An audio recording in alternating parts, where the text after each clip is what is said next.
है, थोड़ा वो बढ़े आगे, मैं बढ़ गया हूँ। हाँ, मैं इतना आगे आ गया हूँ। ठीक, तो जब ये एब्सोल्युटली नॉट आ गया वहाँ से, रिजेक्टेड एब्सोल्युटली नॉट, तो खान साहब ने सोचा हुण मैं की करा, और उन्होंने यू टर्न मारी है।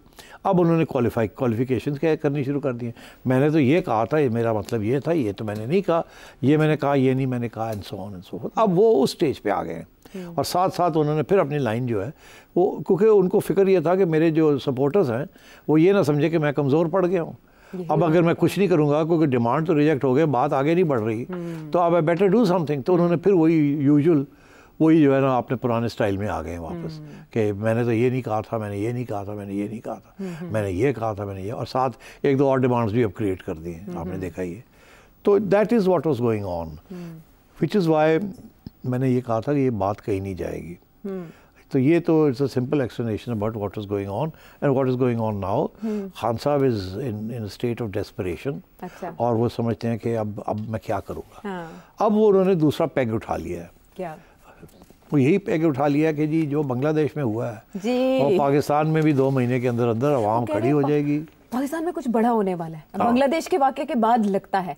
ये क्या है, हेलुसिनेशन है या दिमाग में कुछ ऐसा हालात की मुताबिकत लग रही है बांग्लादेश के साथ जो हुआ वहाँ पे? अब खान साहब वार्निंग देनी शुरू कर दी, धमकी देनी शुरू कर दी कि आप मेरी बात मान लें ताकि क्राइसिस ना आए, आप नहीं मानेंगे तो क्राइसिस आ रहा है। वो क्या क्राइसिस आ रहा है? वो उसी किस्म का क्राइसिस आ रहा है कि आवाम खड़ी हो जाएगी। जैसे बांग्लादेश के अंदर विदाउट एडवांस वार्निंग 2 महीने पहले किसी को पता ही नहीं था कि ये कोई इशू है, एकदम आवाम खड़ी हो गई क्योंकि बेचैनी थी बहुत से इश्यूज़ के ऊपर।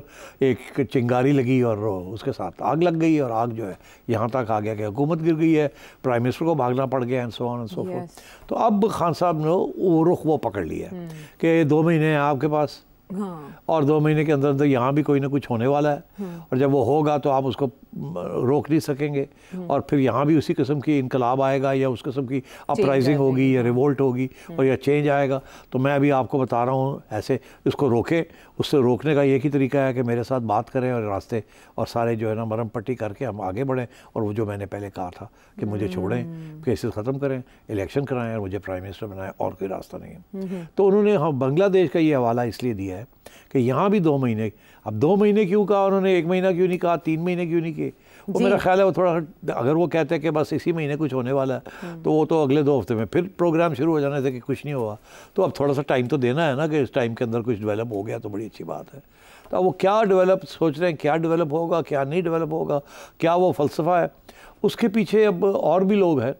अब जमात इस्लामी के जो नए अमीर हैं उन्होंने भी ये बात कही है कि जो बांग्लादेश में हुआ है यहाँ भी हो सकता है, क्योंकि आवाम बड़ी बेचैन है, बड़ी महंगाई हो चुकी है, बड़ा ये हो गया, बड़ा वो हो गया है, और इकॉनमी तकलीफ़ में है, और जो गवर्नमेंट है वो रिप्रेशन कर रही है, जमहूरी रवाज ख़त्म हो रहे हैं, सुप्रीम कोर्ट की बात नहीं मानी जा रही, मफामत नहीं हो रही, और रिप्रेशन हो रही है, एंड सो ऑन, और ऊपर से इकनॉमिक हालात और ख़राब हो रहे हैं, आवाम के ऊपर बड़ा बोझ पड़ रहा है। तो ये उम्मीद है एक कि बांग्लादेश के अंदर जैसे विदाउट वार्निंग एक किस्म की कॉन्फ्रंटेशन शुरू हो गई अवामी, वो इसी तरीके से श्रीलंका में भी इसी तरीके से कॉन्फ्रंटेशन शुरू हो गई थी, पता ही नहीं चला, हालात ख़राब थे एकदम, किसी एक वक्त पे कोई चिंगारी हुई और उड़ गया। ट्यूनीसिया में भी ऐसे ही हुआ था, और जगह पे भी, टर्की में भी हमने देखा है ऐसे हुआ, मगर उसको रोक लिया गया, अर्दगान ने उसको रोक लिया, मगर वहाँ भी वो लोग बाहर निकल आए थे, and so on and so fourth. तो मैं ये समझता हूँ कि ये इसकी तरफ इशारा है कि हालात यहाँ इतने अच्छे नहीं हैं, और कुछ भी हो सकता है, क्योंकि बहुत से फ्रंट खुले हुए हैं। बलूचिस्तान का फ्रंट खुला हुआ है, केपी का फ्रंट खुला हुआ है, तालिबान का फ्रंट खुला हुआ है, ठीक, इसी तरीके के साथ महंगाई का फ्रंट खुला हुआ है, एंड और भी बहुत से फ्रंट खुले हुए हैं। हर रोज़ 2 सोल्जर्स शहीद हो रहे हैं ऑन एवरेज, दहशतगर्दी। तो ये इतने फ्रंट खुले हुए हैं, और कोई किसी किस्म की रिलीफ नहीं मिल रही है आवाम को, और ना ही कोई बड़ी बेल आउट मिल रहा है कहीं से, और तंगी नज़र गुस्सा नज़र आ रहा है आवाम के अंदर हर जगह में। तो इसकी ये वजह है कि किसी वक्त कुछ हो सकता है, तो उसके लिए आप अभी से कुछ इक़दामात करें ताकि हम वो रास्ते पे मत जाएं। वो रास्ता हुआ तो इंतशार होगा, क्राइसिस होगी, अनारकी हो जाएगी, और फिर फ़ौज को बुलाना पड़ेगा, और जब फ़ौज आएगी तो फिर कुछ नहीं कहा जा सकता क्या करती क्या नहीं करती। और इसलिए बेहतर ये है कि अभी किसी किस्म की कोई चीज़ मरम पट्टी कर ली जाए इन एंटिसिपेशन कि वो वक्त ना आए।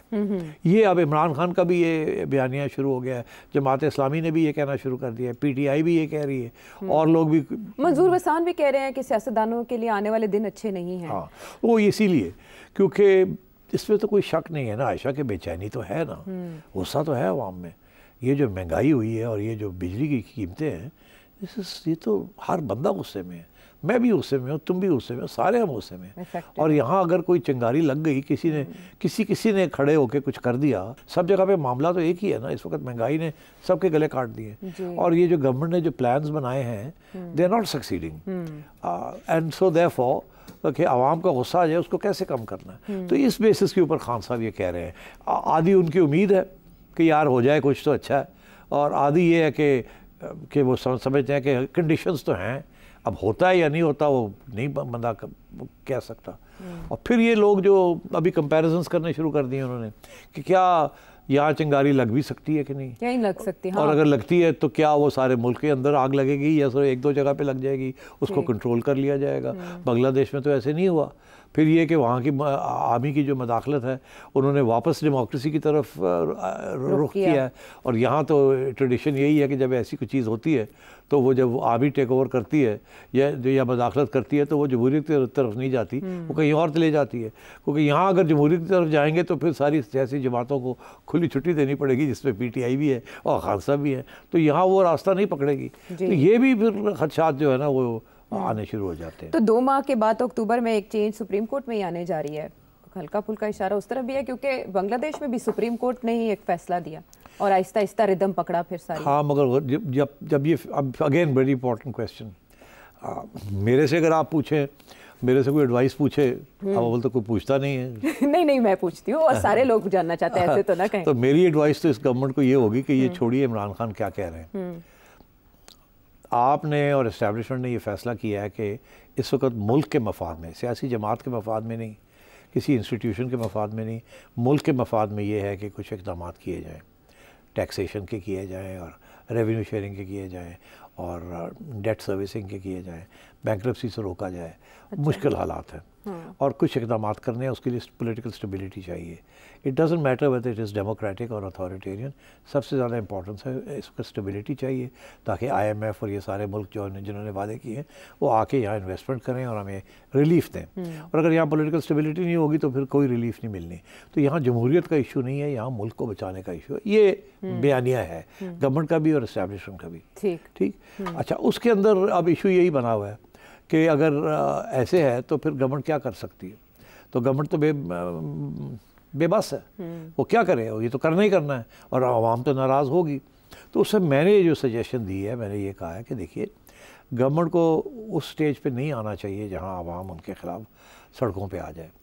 और क्योंकि ये अब सब यही तबसरे कर रहे हैं कि हालात इस किस्म के हैं कि किसी वक्त भी कुछ भी हो सकता है या ना भी हो, मगर हो तो सकता है, क्योंकि हालात इस किस्म के हैं। चिंगारियाँ तो लग सकती हैं, ये मैं काफ़ी अरसे से कह रहा हूँ।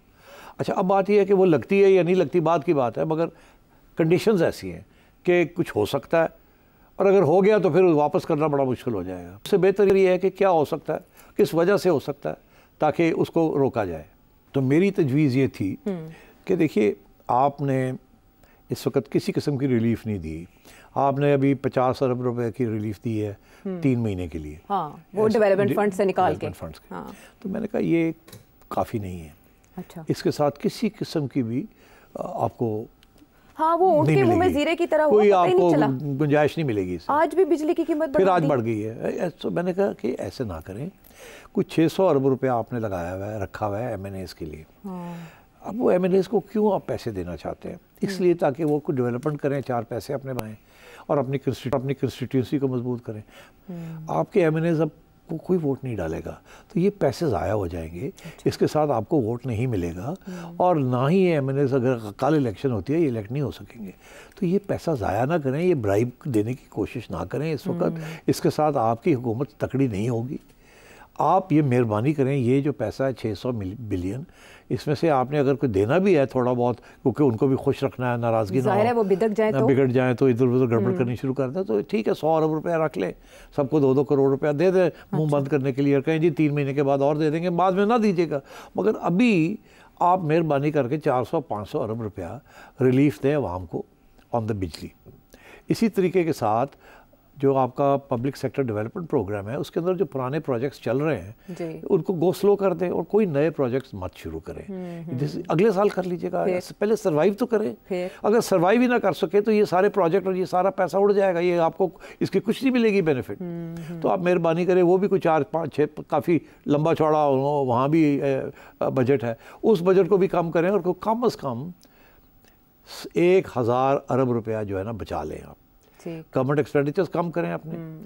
प्रेसिडेंट साहब सैरें हो रही हैं, लंबे लंबे सबके ये हो रहा है वो हो रहा है, ये सब बंद करें। लाइटें चल रही हैं ऐसे जैसे कि पता नहीं we have access of electricity and nobody is paying for it, free मिल रही है सबको। गवर्नमेंट डिपार्टमेंट से ऐसे लगता ही नहीं है कि कोई ऑस्टेरिटी मेजर्स हो रहे हैं। कुछ नजर तो आए आवाम को कि जी हम ही नहीं सफर कर रहे, सबकी बेल्ट टाइटनिंग हो रही है, लगता है ऐसे आवाम ही हो रही है। गाड़ियां देखें सबकी, और पता लगता है कि अभी नई गाड़ी आ गई है, ये हो गया वो हो गया, स्पीकर ने नहीं ले ली, फलाने ने ये सब बंद करें, ये बैन कर दें ताकि आवाम को पता चले कि सभी एक मुखलिस है भाई, अवाम के दर्द का एहसास है जो चीखें निकल रही हैं। तो मैंने ये सजेस्ट किया है कि आप मेहरबानी करके जो 300-400 यूनिट तक जो बिजली ले रहे हैं ना उनको तो जो पुराने रेट्स हैं उसी पे दें, मत बढ़ाएं उन रेट्स को। इसी तरीके के साथ जो पहले टैक्सेशन रेट्स थे लो मिडिल क्लास के और मिडिल क्लास के, पहले ये था कि 50,000 रुपये के ऊपर कोई टैक्स नहीं था, और फिर लाख रुपए के ऊपर से 5,000 रुपये टैक्स था, ये सब ख़त्म कर दें। ये आप कम से कम जिनको 2 लाख 3 लाख रुपए मिल रहे हैं उनके मिनिमम टैक्सेस रखें। जो बहुत अमीर लोग हैं जैसे आयशा नाज बड़ी अमीर है तो उनके ऊपर और टैक्स लगा दीजिए। मेरे जैसे मिडिल क्लासियों को मत इतना तंग करें आप। क्यूट ये ना वाइस वर्सा है। तो मतलब है कि अमीरों के ऊपर टैक्स लगाएं। अच्छा। बिल्कुल लगाएं। अगर आप मेरी और आशा की कैटेगरी है तो लगा दें हमारे ऊपर, कोई बात नहीं, मगर मेहरबानी करके हमारे जो यहाँ पीएन्स हैं और जो हमारे कैमरामैन हैं और इनके ऊपर ना करें खुदा के वास्ते। आम आदमी का दिल जीते हैं बजाय अपने एमएलएस को खुश करने के। और ये मत करें। यहाँ आप ये साल बड़ा क्रिटिकल है, ये साल निकालना है, 1 साल पेट पे पत्थर बांध लें। हाँ, बांध लें, जो शबाश चोरी बंद कर दें, कपड़े बेच और आवाम के लिए कुछ कर दें। इससे आपको ये जो चिंगारी है ना इसका खतरा दूर हो जाएगा। तजवीज दी है आपने बाकायदा? दी है, बिल्कुल तजवीज दी है, मगर हमें कौन घास डालता है? नहीं, पहले भी आपकी स्टेशनरी पे अरे जो फ्री फंड में तजवीज देता है उसको कोई नहीं घास डालता। आज मैं कहूँ ना कि मैंने चार्ज करना है तो कहेंगे फौरन पैसे भी ले लो और तजवीज आप ऐलान कर देंगे मैं चार्ज अब आइंदा मशवरे। मैं ये कह रहा हूँ कि इसलिए so there is a problem and as I said Khan साहब भी ये उम्मीद रखे हुए हैं कि अवाम खड़ी हो जाएगी। इसी और जमात इस्लामी भी यही उम्मीद रखी हुई है कि अवाम खड़ी हो जाएगी। कुछ और लोग हैं वो ये भी उम्मीद रखे हुए हैं कि अवाम खड़ी हो जाए, कोई इनकलाब तो नहीं आएगा मगर गवर्नमेंट की छुट्टी हो जाएगी। मगर फिर उनकी अपनी उसमें एम्बिशंस हैं कि गवर्नमेंट की छुट्टी होती है शायद हमारी गवर्नमेंट बन जाए या मैं पीएम बन जाऊं। मैंने बड़ी अवामी बात की है तो मुझे वो शहबाज शरीफ को कहेंगे तुमने डिलीवरी नहीं दी, अब वो हमारे ऊपर आ रहा है सारा बोझ, तो आपको हटाते हैं किसी और को लगा देते हैं। तो ये मतलब इन हाउस चेंज करके तो बचा लिया जाए अपने आप को। तो मैं मेरी ये तजवीज़ है इधर मत जाए इस रास्ते पर। ये रास्ता बड़ा ख़तरनाक है, इससे कोई हल नहीं होगा। तरीका यही है कि आवाम के लिए कुछ ऐसी चीज़ करें जिसके साथ आवाम का गुस्सा कम हो और आपको कोई थोड़ी सी रिलीफ मिल जाए। साल काट लें ताकि कोई चिंगारी शहरी जो है ना उसका खतरा कम होता जाए। हाँ, ऐसे हालात में ही जब अवामी गुस्सा तो ये मेरा ख्याल है खान साहब की जो मैं कह रहा हूँ कि मुझे खतरा नजर आ रहा है, खान साहब उसको उम्मीद के ऊपर ले गया है कि जी ये होने जा रहा है। इससे उनकी उम्मीद वाबस्ता है, इसीलिए सेठी साहब उन्होंने और वो ये भी कि मायूसी ना हो। उन्होंने जो बातें की हैं कि जी मफामत माफ़ी, फिर यू टर्न, फिर उन्होंने ये भी कहना था ना कि अब 2 महीने रह गए करो। वो फिर अपने आप की इनके जो लोग हैं, पहले तो उन्होंने ये कहा ना जुल्फी बुखारी वगैरह ने कि जी उन्होंने तो ये बात ही नहीं कही जी। फिर वो जियो के रिपोर्टर्स और बाकी रिपोर्टर्स ने कहा जी हमने खुद सुना है, तो हम तो कहते हैं उन्होंने ये ऐसे ही बात की है जैसे हम रिपोर्टिंग हो रही है। फिर थोड़ा सा गड़बड़ हो गई, फिर खान साहब ने थोड़ा सा सॉरी करके उसको थोड़ा ठीक करने की कोशिश की।